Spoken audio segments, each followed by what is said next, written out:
Welcome to the second edition of Perspectives on the Journey. It was 4 years ago, back in 2017, that we recorded the first session.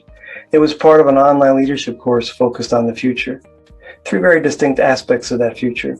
The first is seeing it. Although we can't possibly predict it, we can try to see it at a level that allows action. In historic periods of great invention, the world has always taken two paths. One enhanced society, the other diminished it. It is incumbent upon all leaders to manage the path forward in ways that enhance the society. The second piece of that discussion focused on rehearsing the future. As mentioned, we can't predict it, but we can consistently and iteratively rehearse it in ways that show us or illuminate paths forward. And the third piece of that conversation focused on adapting. The world is shifting very rapidly, and more shifts are on the horizon, the pandemic being a great example of that. How do individuals and organizations adapt in ways that allows resilience and an ability to continue to move forward in the face of all these shifts? It was Hassan El Bouhali, head of technology at the MasterCard Foundation, and Ananth Krishnan, TCS CTO, that joined me for that conversation back then. Actually, Hassan reached out to me several weeks ago and said our conversation was fascinating. He rewatched it and found that much of what we discussed came to pass. And he thought about reflecting on that dialogue and maybe thinking ahead 4 years and trying to understand what the world would look like in 4 years. And so we decided to bring the band back together. I'm encouraged that Ananth and Hassan were as excited as I am to actually have the conversation again, reflect on the past, and think about the future. And so welcome along with me, Hassan and Ananth. So welcome, Hassan and Ananth. It's a pleasure to have you back. I can't wait to have this conversation again. Thank you, Frank. So for the audience, if you remember back in 2017, we talked about perspectives on the journey. It was all about the future, where the world was going, and the practical implications of that to organizations. So what we thought we'd do, and Hassan, it was you that mentioned this, is reflect back on that 2017 discussion and then think about what the world would look like in 4 years from now. So Hassan, I wanted to start with you and get your thoughts on, you said it was fascinating to rewatch that video. Tell me what you thought. Yes, thanks, Frank. Thanks for doing this. This is great discussion. And yes, to your point, a quick story there. A few months ago, someone reached out with that video that we recorded a few years ago and was asking questions. And actually, I completely forgot that discussion. And I was like, what are you talking about? I don't recall. So he sent me the link to the video. And I took time to re-listen to it so I can get back to his question.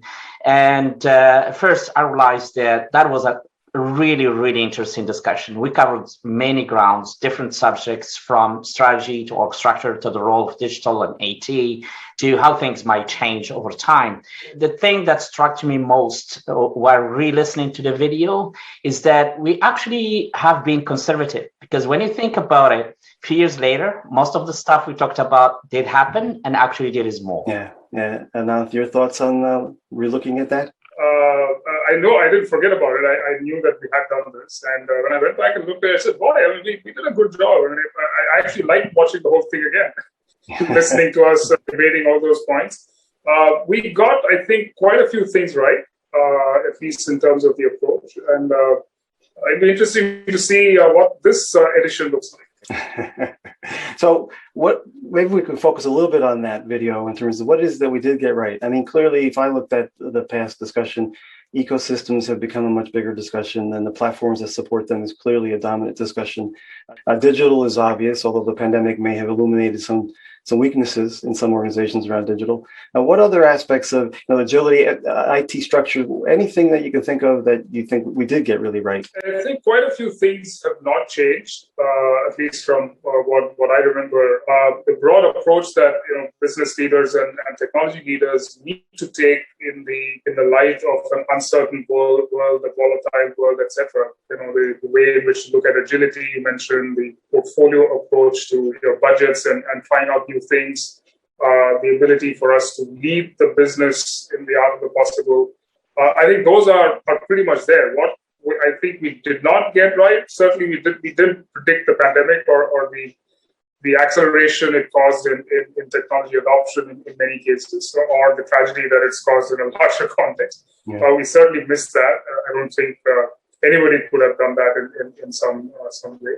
But I think a few of the IT dynamics in large corporations, Hassan from the CIO perspective and I from a CTO perspective, I think we kind of directionally we were right. Yeah, I agree, Ananth. I think we got it right directionally clearly on the CIO CTO role within our organization, how it's becoming central and important and all that good stuff. The agility, the need to execute faster in an agile way. This is back then was still early days. While today it has become mainstream. Personally, the thing that I think was underestimating is how these business models, the new business models like platform business models, have taken over the world. And I don't think we talked about that much back then. We've seen them come in. We were talking about the ecosystems, the idea of the need to rethink the business models. But back then, I think it was quite maybe too innovative to take that way, that digital may lead to transformation of a business model, even in traditional industries, let alone, B2C or retail or banking, these type of things. And fast forward 4 years later, actually that thought, I think, is more profound and pronounced, and the place that these new business models are taking over in the economy and in the business discussions is a lot louder and more important than we thought it would be. Okay, well, let's shift our focus to the next 4 years. And we're going to structure this the same way we did our last discussion, three big pieces: seeing the future, rehearsing it because we can't predict it, and adapting to the inevitable shifts that the world throws at us. So let's start this conversation with our eye toward 2025 on seeing the future. Clearly, foresight is a critical piece of any leadership dialogue. And the pandemic, if it's shown us anything, it's that uncertainty and the unexpected is something we should expect.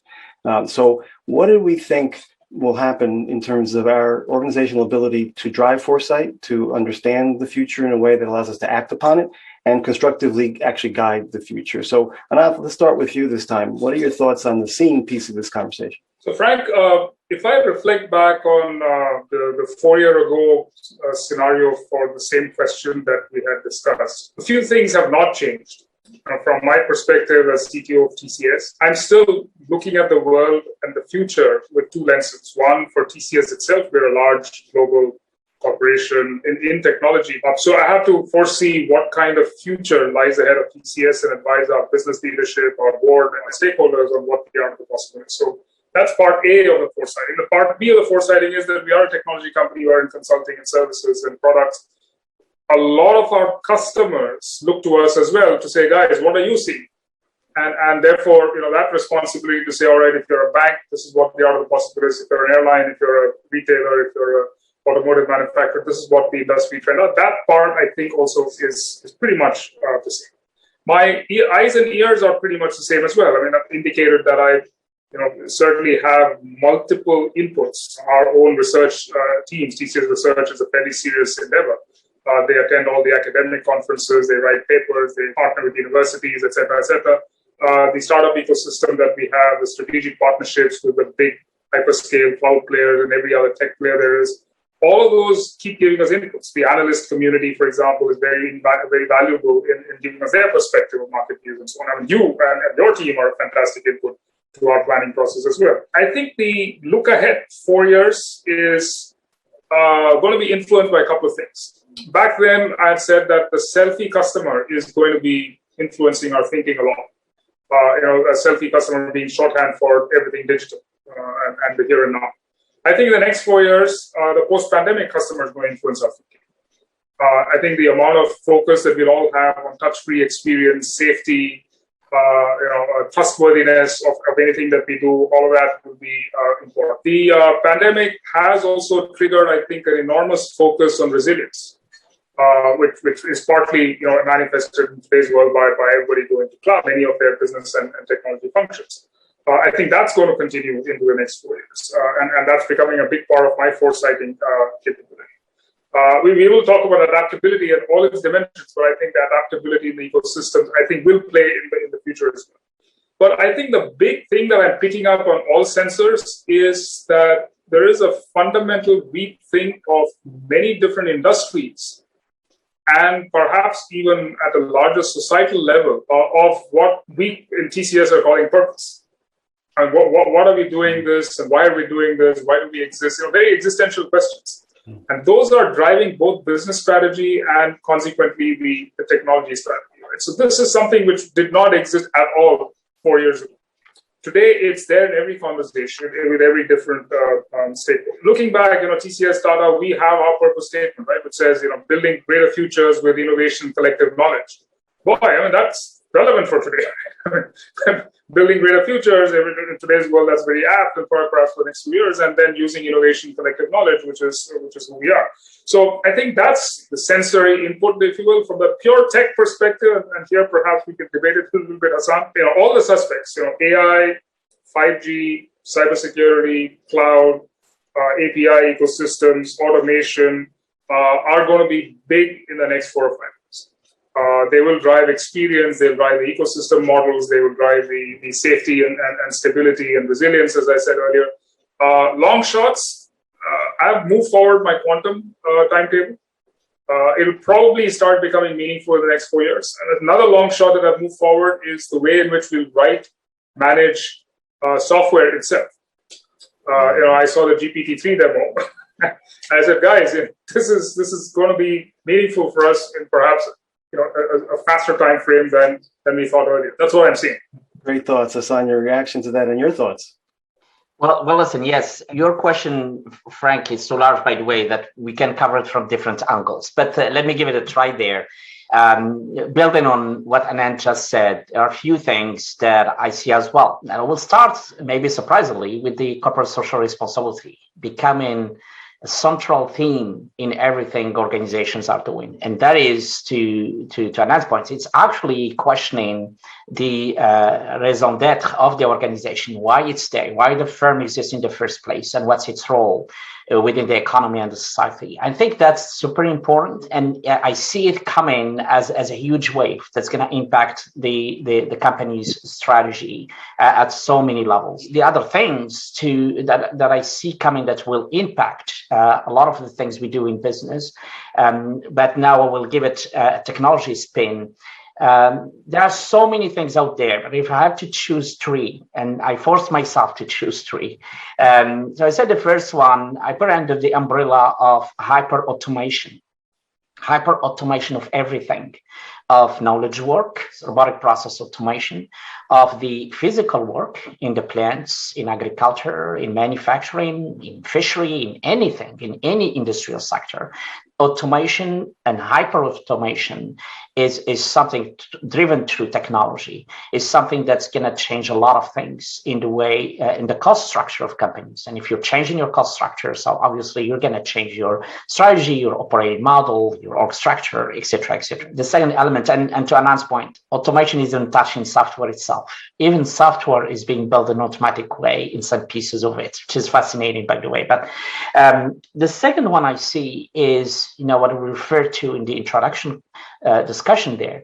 It's these new business models, the platforms as a new business model. While now there are a few of them that we all know of, I think that's going to accelerate, and we're going to start seeing platforms everywhere. Platforms taking over and taking parts of the market in various industries.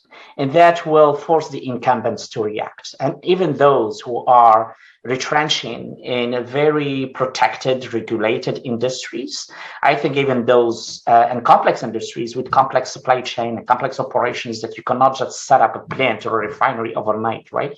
But that too will be impacted by the platforms. As part of that as well is what I call the digital native agile players coming into your industry and taking part of your market share. I see that as a major shift as well that will force us all to rethink the way we run business. The third major thing, and again, I had to force myself to 3, is the agenda items that will be discussed at the board's level. Forget executive level, forget C-level. I'm talking about the board's level. If I read recently that statistically, when you look at the boards, they're mostly ex-CEOs, ex-COOs, ex-CFOs, a lot of lawyers, a lot of maybe economics, PhD in economics and this type of things. But there are very few boards with digital players, with people who've done all their career in IT, technology, in digital entrepreneurship. And I think that's going to change, and it is going to change the discussion at the board level. For now, the boards, when they talk about digital, even today, I think they're still talking about it mainly from a risk management, i.e., from cybersecurity perspective.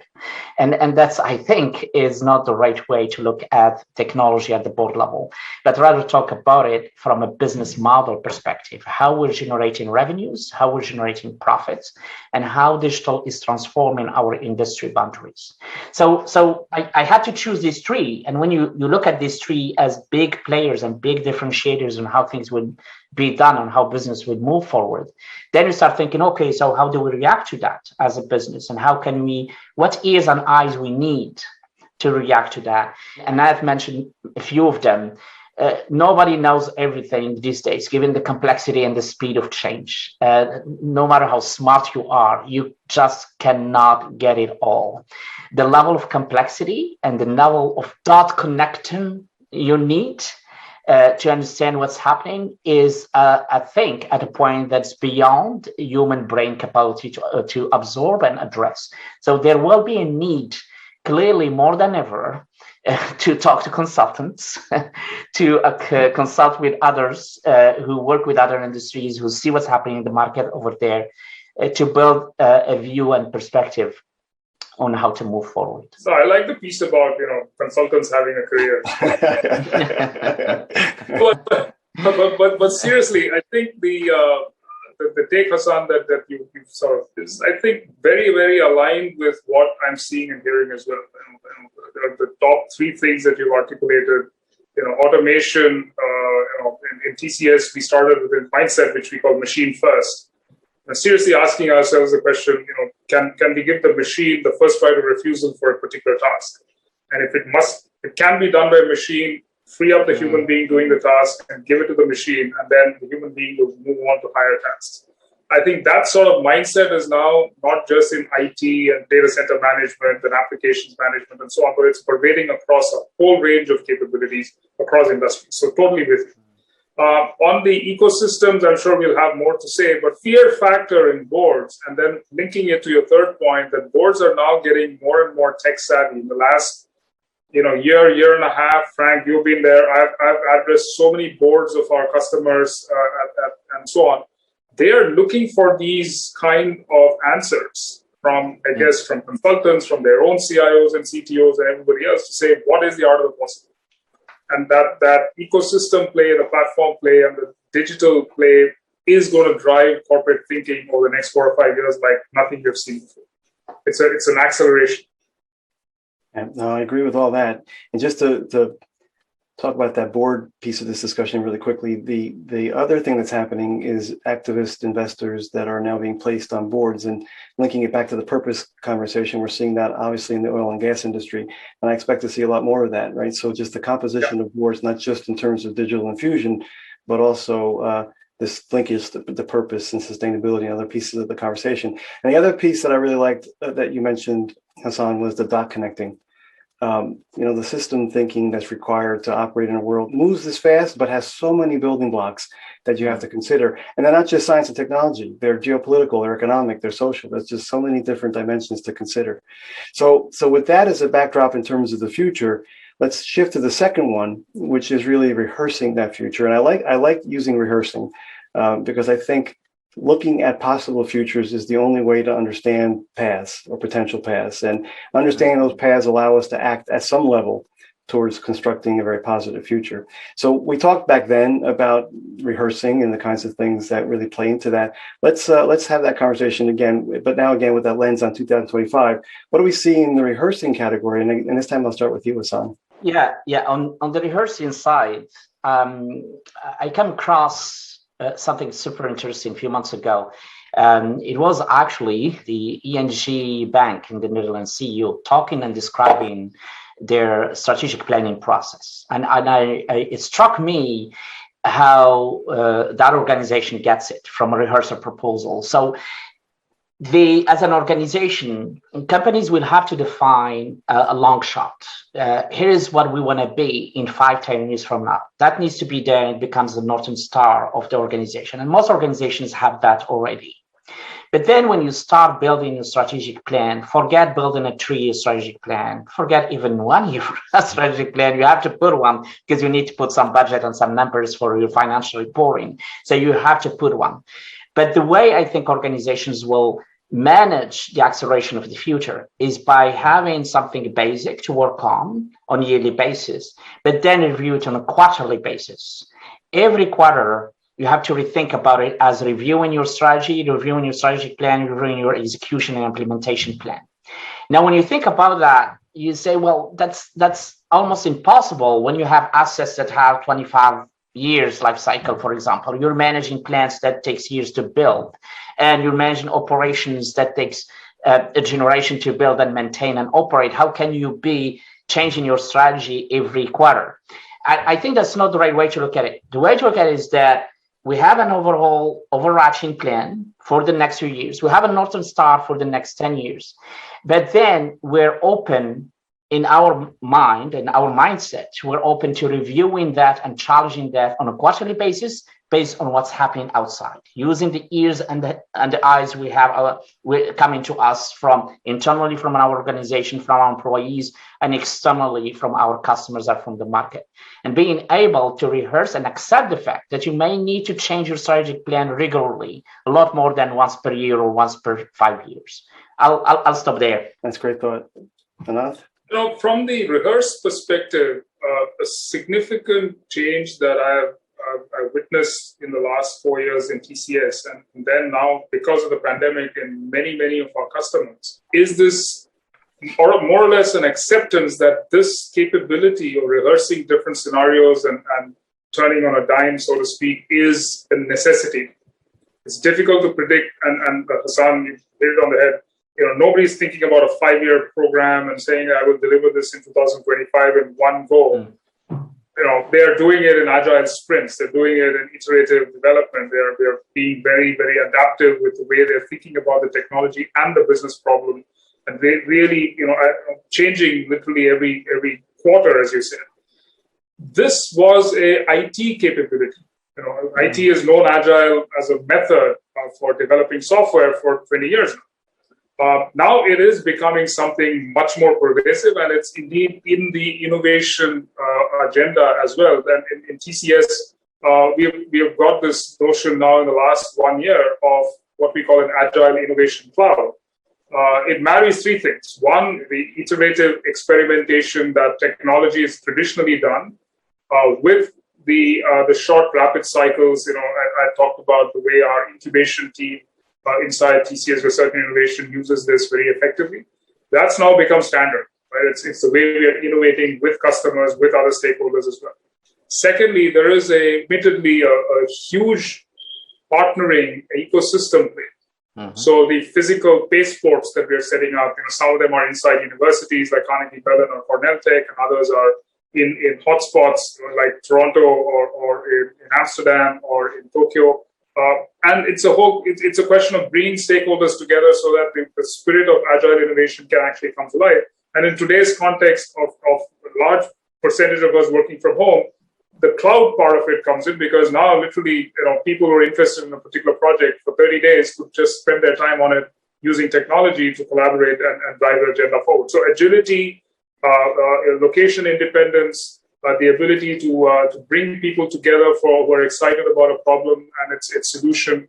All of these are part of that rehearse muscle that people are getting into the habit of. And even at the leadership and board levels, we are following those rituals, saying, what's your 30-day plan? What's your 60-day plan? What's your 90-day plan? And then we'll recalibrate next quarter. And it's becoming a way of life. I love that, Anand. Exactly. And when I build on it, those concepts of lean startup concepts that we see already in IT and software industry, of continuous iteration, continuous agility, minimum viable product that you have to build, then you build on that minimum viable product and keep improving it over time, depending on the demand coming externally from the end user. So it's taking that concept and applying it to the strategic planning. And it's not intuitive, right? So it's not as simple as it sounds, but that's the challenge, I think, for the CEOs and for the executives in the next years, is to restructure that strategic planning to enable it to be agile enough to work that way. And that will take, to your point, you'll take another way of designing an ecosystem and partnerships with suppliers, with customers, etc., that are an ecosystem that is loosely coupled. So you can move things around and you can restructure those puzzles, these pieces of the puzzle, accordingly or in alignment with what's happening in the economic and the industrial environment. So one more thought before moving on to the next topic, and just real quick perspective for both of you. The rehearse muscle, I like that, Ananth, in terms of visual. But do we believe the cultures of most organizations are there yet and are able to think about rehearsing and experimentation in the ways that they need to at the organization enterprise level? Well, Hassan, you've had a lot of experiences from IT organizations perspective. What are your thoughts there? So my experience has been mainly in big organizations, right? So in various industries, and clearly the answer to that is no. It's not. That's not how strategic planning is done. And if we think about the best way to be ready to the future, is by embedding futuristic thinking in the strategic plan. And if it is about embedding that agility we just talked about in the strategic plan, that's not how strategic planning, or that's not how I personally experience it in all the big corporations I worked for so far. This is something that I think you see in digital natives, in small organizations, but definitely not in the big ones. And it is a challenge, but culturally, structurally, but also when you think about it, to be agile that way, imagine the effort and the pressure that puts on your brains, on your executives' thinking effort and the mental framework to be able to work that way, to be able in such agile and deconstructed way. It's very difficult. And I think the recipe for that to work is to feed that strategic planning process continuously with good data.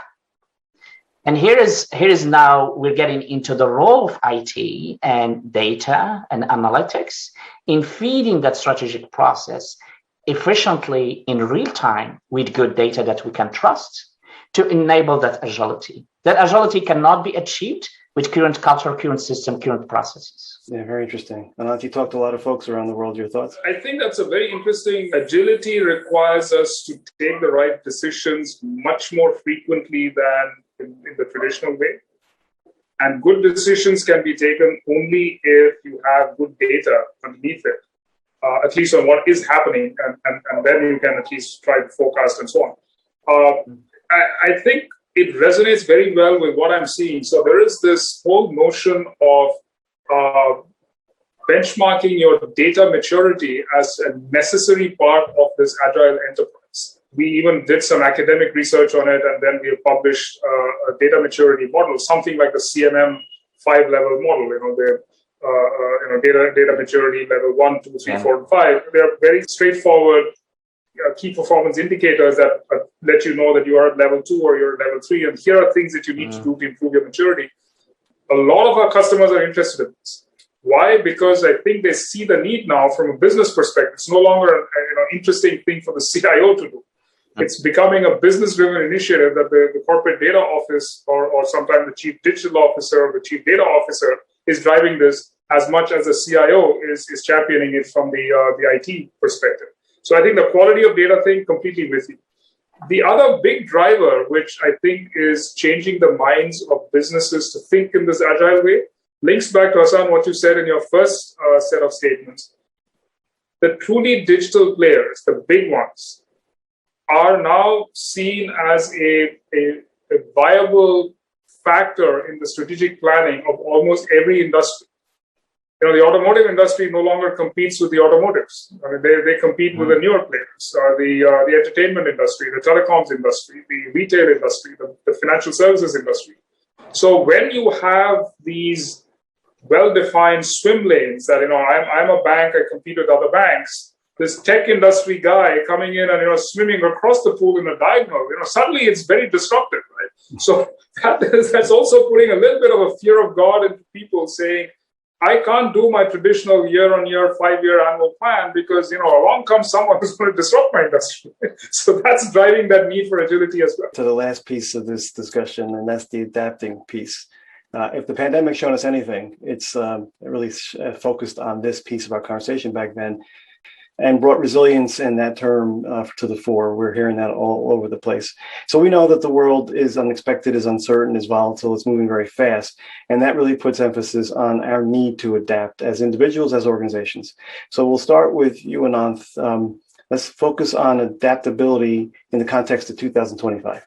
Frank, the pandemic, unfortunate as it is, and we're all living through it even now, hopefully it will be done by the end of the year, has taught us two things: that things change and change very quickly. So you might have the resilient core thanks to technology and you're at least in business, but there is no saying that this is the last global emergency of some sort. I mean, it could be climate change, it could be natural disasters, it could be all kinds of other things that are around the corner. So adaptability, I think, is a given, and with all the factors that we just discussed, unforeseen competition, crumbling industry boundaries, et cetera, et cetera.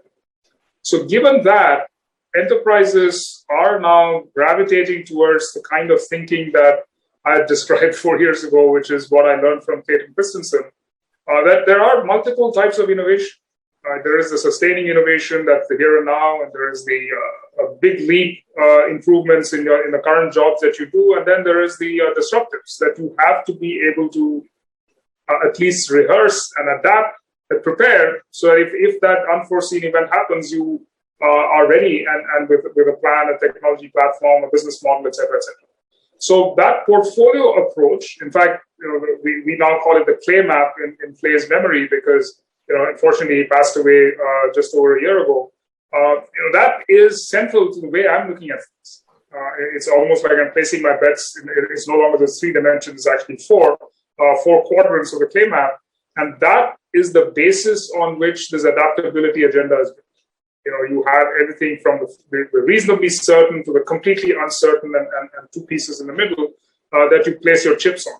Once you place those chips, what I talked about earlier in terms of rehearsing each of those and building those out iteratively and not in agile sprints using the ecosystem, all of that, I think that's the way in which the adaptability comes in, so that given which way things go, you're all right.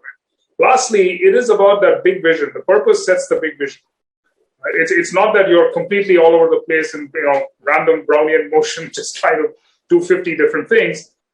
You have to set yourself purpose-driven goals.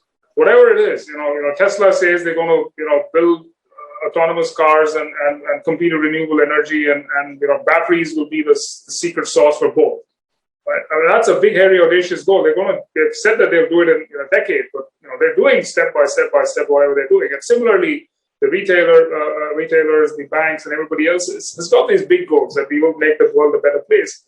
That sort of thing, broken up into immediate iteratives in a portfolio, is the way I think many of us will actually build that adaptable future. Hassan, your thoughts? Yes, that's really great, Ananth. So let me build on that. I'll add elements to what Ananth just said that may be a bit more practical and more technology related. So one of the things I think that organizations will have to build to be adaptable, to be agile, etc. This is what I would call the basic digital capabilities in the back end that every company, we all agree now, nobody's questioning that anymore, need to have. That digital backbone is all cloud, mobile, and data first driven. That's clearly something that any organization who wants to operate moving forward needs to have that. And by the way, let's not underestimate that. Let's not just assume it's easy to build. You can just spin off some cloud processing, something on Amazon or Azure, and it works. That's not that simple. It takes actually years to build that digital agile backbone. The second element I see is that full integration of your operations, your internal operations, as well as to integration with your ecosystem and your partners, your customers, your providers or suppliers, your stakeholders, in a fully streamlined, integrated way where data flows frictionless, with no friction from one end to another, and where users can access that data and make decisions quickly based on some real-time data. I think that's the second capability that will be required if companies want to be agile. So we were giving earlier the example of how the strategic planning will need real-time data to be as agile as it's supposed to be today. Well, that too needs to be built. And again, let's not underestimate the effort in terms of resources, funding, and time it will take to get there. The third element is more on the structure and culture side of it, the people side of it, that clearly everybody knows that technology doesn't supersede or structure and culture. That culture is strategy for breakfast, and I would say it's technology for lunch. So that work on the culture side, on the org structure side, flattening the organization, giving people the authority and the power to make decisions no matter where they are within the organization. It's all these good things that we hear about and we talk about, but when it comes to practically making them and making them to work, that's a huge shift for organizations I worked for. And finally, I would say what I'm starting to see, and maybe again, just like 4 years ago, we were talking about the platforms and it was still nascent. And 4 years later, the platforms are now the drivers of every economic sector we talk about. This is something that I see nascent today that I'm quite confident it's going to become mainstream in few years from now. And it's business building. I think organizations, companies will have to learn how to build new businesses very quickly. And some of these businesses will work and some will fail, and that's fine. But that whole concept, again, of agile and minimum viable product and keep failing fast and trying and learning until you get it right, is something that the organizations will have to learn to do internally in collaboration with partners, but they have to build that muscle internally. Today, most organizations, to grow, they will go into, big measure investments of building a new capacity. Let's say manufacturing company will say, okay, I'm going to build a new plant in India or China or Brazil or whatever to increase my growth. And that's going to be my growth by entering a new market.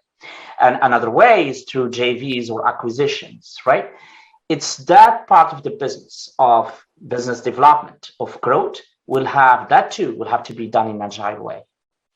And that too, again, will have to adopt the lean startup concepts in them and bringing that VC type, tech VCs type of operating model within the organization, managing the growth options just like VCs do, and providing funding based on some milestones type of funding.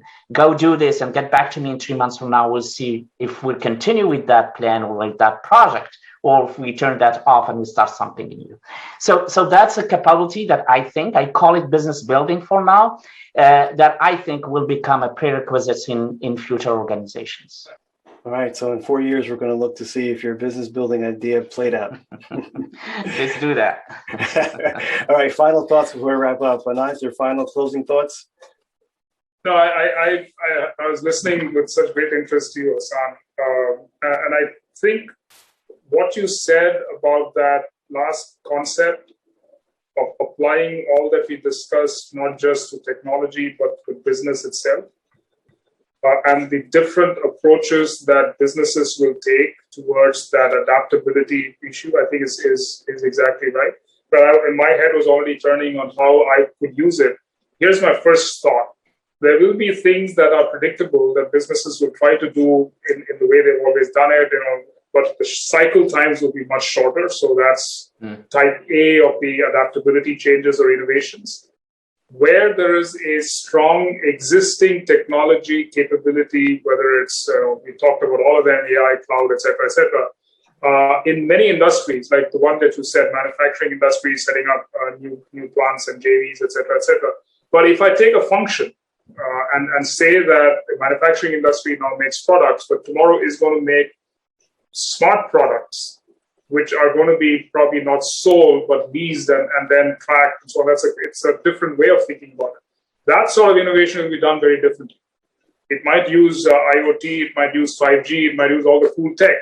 But the way the business board or the business leadership will approach that problem versus just doing something more conventional will be different.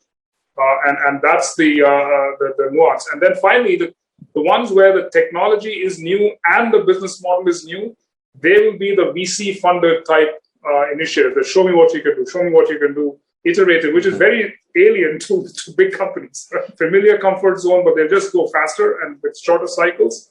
But the other things, which are tech-led, like the 5G IoT example that I gave, or the ones which are more business, they would have different ways to. But great thought. I'm going to get my head around it and we'll have a chat offline. Hassan, your closing thoughts.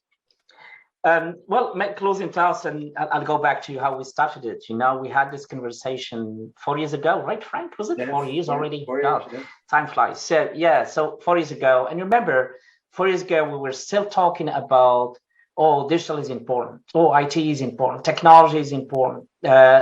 Companies need to start thinking about it more seriously at the executive level. 4 years later, you see our discussion was not anymore about digital is important. Nobody's questioning that, and we passed that, right? That's a check. It's done. It's approved. It's, everybody agrees. What we talked about is it's important at C-level, but is it important at the board level? Now the discussion, we go in one level above here. The board needs to have the right digital IQ to ask the right questions that go beyond just managing the risk of cybersecurity. That goes into managing the risk of the business, the opportunities of the business when you use digital properly. And I find that fascinating. It only took 4 years to get there when you think about it. And to your point, Frank, really, really looking forward to having this discussion again. I don't think we'll wait for another 4 years to continue on this. But I want to finish, as enthusiastic as I've always been about technology, having a career in this space. Grateful that I chose this space 20 years ago. I still want to finish maybe on a word of caution that technology comes with its risks, and we are aware of the perils that comes with technology on the cybersecurity side, on AI. On the AI side, we all read and heard about the dystopian scenarios that are coming our way. We all heard about how technology can be used by governments to turn themselves into more efficient surveillance on their citizens. We heard and read about how technology can be used by the armies or by defense in terrible ways. So all of this, I would say the dark side of technology, we will need to collectively keep an eye on that because this can go out of control. So that's a great way to close. And it goes back to my introduction. It's really why leaders such as yourselves need to shape this future constructively, because the tools are there to advance human development once again, and count upon all of us to drive it there. So I want to close with that. Thank you both yet again for this great discussion. And I look forward to the next one, Hassan and Ananth. Thanks very much. Thank you. Thank you, Frank.